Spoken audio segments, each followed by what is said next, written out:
黑人儿子不小心将番茄酱挤到衣服上，而母亲按住录像机的快退键，结果惊奇的一幕发生了。随着录像机的快退，现实世界的时间也在逆流而上，唯独母亲保留着快退前的记忆。她环顾四周，陷入了茫然。难道是最近压力大出现了幻觉？但这些都不是最重要的，因为今天是儿子去大学报道的日子。但一声警笛打破了这份喜悦。警察询问车上有没有武器，并要求他们下车接受检查。母亲诚恳地说是送儿子去大学报道，不可能携带武器。可不巧的是，警察看到车内的录像机处于开启状态，就秒变疯子一般的进行抢夺，拉着钟母亲错按下快退键，结果奇迹再次发生，时间回到了10分钟以前。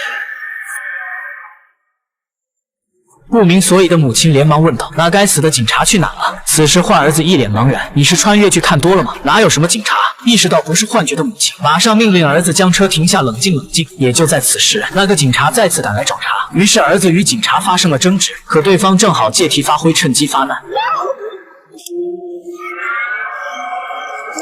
由于紧张导致用力过猛，这次他们直接回到了起点的早餐厅。看到找茬的警察还没有吃完，母亲不管一切的拉着儿子提前出发。这次母亲决定自己开车，绕开警察的巡逻路线，来到一家小旅馆暂避。可不出意外的话，意外马上将要发生。如同死神般的警察又出现了，他要查看母子两人的身份证。儿子觉得没有正当理由，对方无权查看，并阻止母亲去拿证件。很明显，此时的警察已经起了杀心。情急中，母亲把手放在录像机上，警察看着录像机对着他，顿时气急败坏。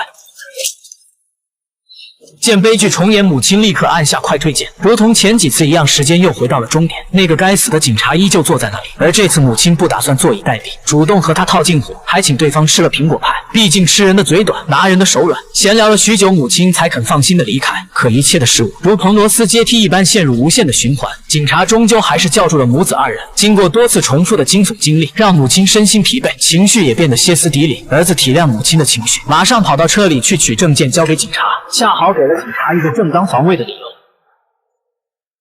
停尸房里，母亲手捧录像机，强忍悲痛地按下快退键。回到终点，看到活生生的儿子，欣喜若狂。看了一眼旁边的餐桌，那该死的警察还没有来，于是母亲拉起儿子就往外跑。走到门口，正巧遇到赶来吃饭的恶魔，可这一次他却没有发飙，还客气地让对方先走。难道这一次母子真能改变命运的循环吗？母亲没有带儿子直接去学校，而是来到了舅舅家，并把死亡循环的诡异事件告诉了他们。舅舅拿出附近地区的老旧平面图，找出一条最佳的路线。他们放弃了大路，选择步行走到学校。而此时，那个该死的警察正在四处寻找猎物，而地道的出口直通学校的大门。眼看幸福就在眼前，母子也放松了警惕，可他们低估了死神的快走。